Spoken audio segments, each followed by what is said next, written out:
गुरु जी प्रणाम, सभी को प्रणाम। गुरु जी मेरा ये सवाल था, जैसे भगवान रामन महर्षि हो गए, योगानंद परमहंस जी हो गए, ओशो जी हो गए, जैसे मीराबाई, ये सब हो गए, इन्होंने प्रभु प्राप्ति की है कहते ऐसे, तो ये लोग तो आग पे चढ़ाए हुआ खाए होंगे, शारीरिक समस्याएं हुई होंगी, पर भी प्रभु प्राप्ति हुआ है ना गुरु जी? ऐसा इसके ऊपर आपके विचार? हाँ जी, अच्छा सवाल है। सवाल ऐसे होना चाहिए, हाँ ये आध्यात्मिक कह सकते हैं। तो इसमें क्योंकि हमें पता नहीं है उनको क्या हुआ होगा। रामकृष्ण परमहंस को तो कैंसर ऐसा कुछ था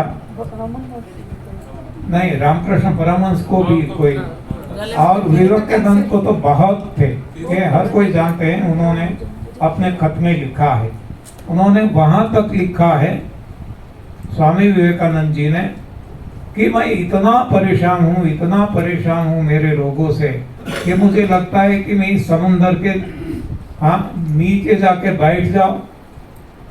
इतना परेशान, बहुत परेशान थे, और कम उम्र में उनकी मौत भी हो गई। उनके पास ज्ञान था, ज्ञान दिया इसके हिसाब से, लेकिन ये ज्ञान ऐसा ज्ञान था कि खुद को भी काम में नहीं आया। हाँ, ज्ञान था अचूक, लेकिन ऐसा ज्ञान, हाँ ऐसे ज्ञान होते हैं ना, आज भी है कि लोगों को भ्रमित कर दे। हाँ, लोग इतने इसमें आ जाए। तो ये रामकृष्ण परमहंस के लिए भी मैंने कुछ या तो पढ़ा है या सुना है। मीराबाई की तो हमें मालूम नहीं है, लेकिन एक बात है कि जब हम आगे बढ़ जाते हैं, कल भी हमने चर्चा की थी कि क्या आज सुबह की थी, बैलेंस डाइट। तो बैलेंस डाइट किसके लिए? हमारे जैसे लोगों के लिए। लेकिन जब हम आध्यात्मिक उन्नति करते जाते हैं, प्रभु के करीब पहुंचते जाते हैं, तब हमारी रक्षा की जिम्मेवारी भगवान ले लेते हैं। भगवान कहते हैं ना कि माम केवल शरणम व्रज, सखा सोच त्याग हु बल मोरे, सब विधि कटक काज में तोरे। यानी कि हमारी जितनी कक्षा बढ़ती जाती है, हम सूक्ष्म की ओर आगे बढ़ते जाते हैं, तब हम शायद एनडीएस की तो बात छोड़ो, जहर भी पी ले। हाँ, KCN कैसा जो सबसे जहरीला पदार्थ विश्व में है, ये भी पी लेंगे, हमें कुछ होने वाला नहीं है। हाँ, क्योंकि प्रभु का सुरक्षा कवच अब हमें मिल जाता है।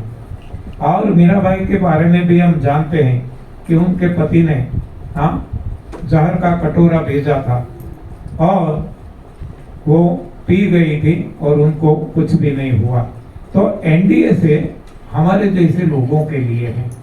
हाँ, जैसे जैसे हम आगे बढ़ते जाएंगे, तो आगे हम क्या खाए क्या नहीं खाए, वो उनको खाने की भी वो नहीं रहेगी कोई महत्ता। जहर भी पी ले, कुछ भी खा ले, तो अब कुछ होने वाला नहीं है। तो ये मेरी अपनी मान्यता है।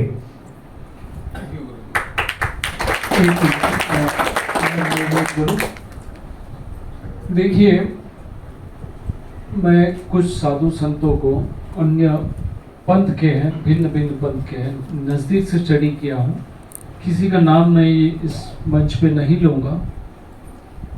बहुत आध्यात्म के लेवल पे ऊपर गए थे, सभी ने उसको भगवान समान ही समझा था,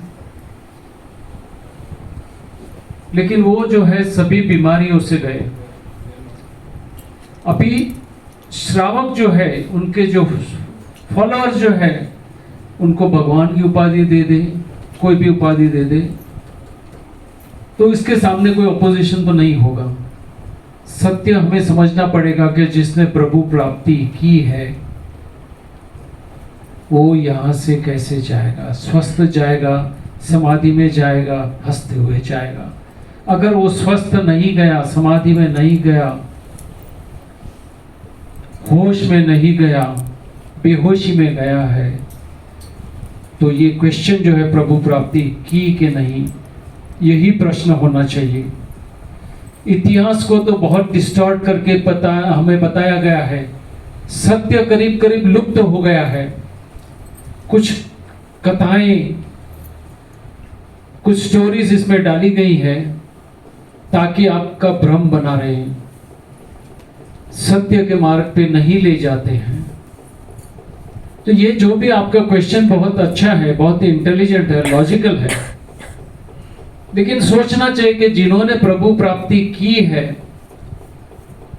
क्या उनका स्वास्थ्य अच्छा नहीं रहेगा?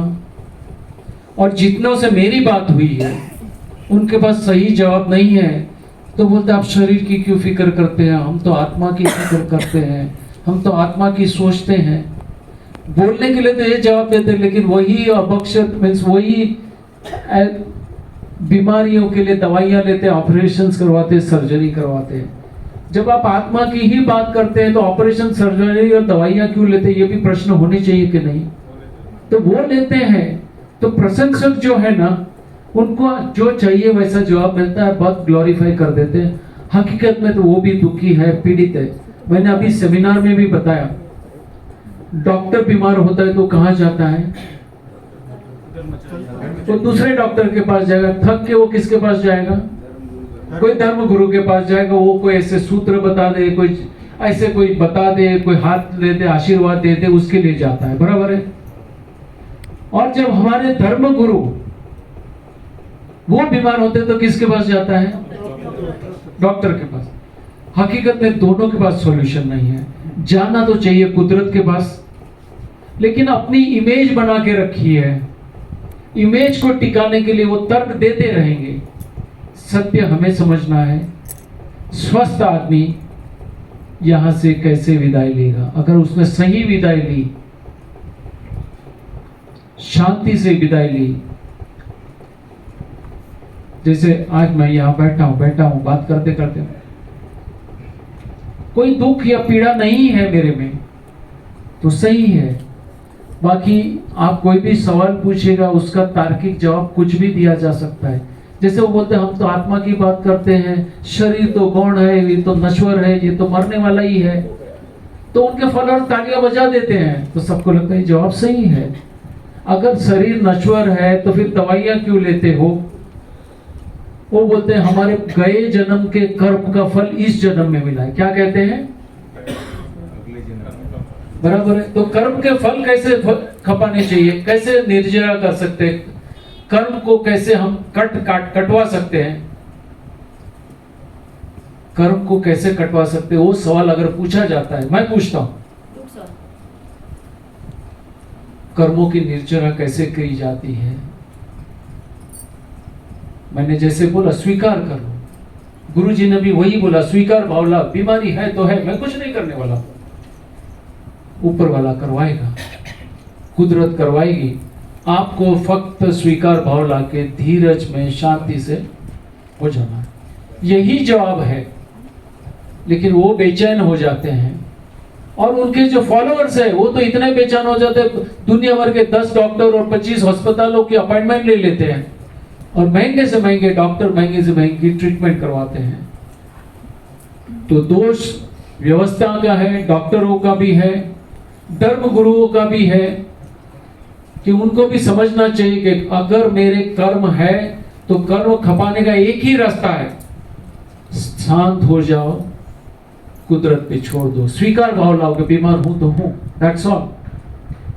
कुदरत अपना काम करेगा।